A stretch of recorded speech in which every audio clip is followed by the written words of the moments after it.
L'interopérabilité, alors ça c'est un gros mot, mais pourtant c'est pas un quotidien de beaucoup de gens, c'est comment est-ce que je suis sûr que mon lecteur vidéo, audio, quel qu'il soit, est capable de lire le fichier que je vais lui envoyer. Donc le cloud ne change rien à cette problématique-là. Il faut que le fichier que je vais envoyer sur le cloud pour un traitement, vidéo, audio ou autre, on soit capable de l'exploiter. Donc il y a la tarte à la crème habituelle qui est de dire « Ah ben tiens, je t'envoie un H264, de toute façon tu sauras de quoi en faire ». C'est pas nécessairement vrai. Et ensuite, c'est la question des délais, des ressources d'encodage, de transcodage et les opérations nécessaires pour aller retraiter tous ces fichiers.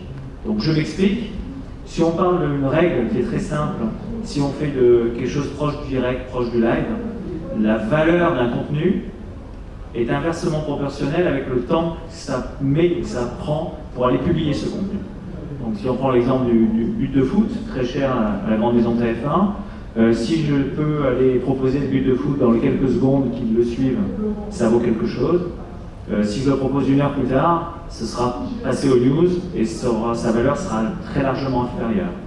Et donc si on doit s'appuyer sur une multitude de solutions pour aller transcoder, transformer les fichiers, on aura beaucoup plus de mal à faire tenir tout ça. Il y a également la partie système d'information, donc un terme un peu barbare, Back-end Information System. Quand on prend une maison de post-production aujourd'hui, ou hier, qui avait un modèle assez traditionnel, où je loue une salle de montage ou une machine comme un magnéto à la journée ou à la mi-journée, j'avais une idée qui était quelle salle, quelle machine, quel opérateur.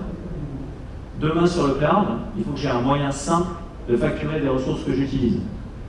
Est-ce que c'est des ressources en stockage? Est-ce que c'est des ressources en transcodage? Ça, ce sont des points qu'il faut adresser. Et c'est vrai que ça transforme pas mal le métier des maisons de post-production, des labos, parce que ça ne se gère plus comme avant.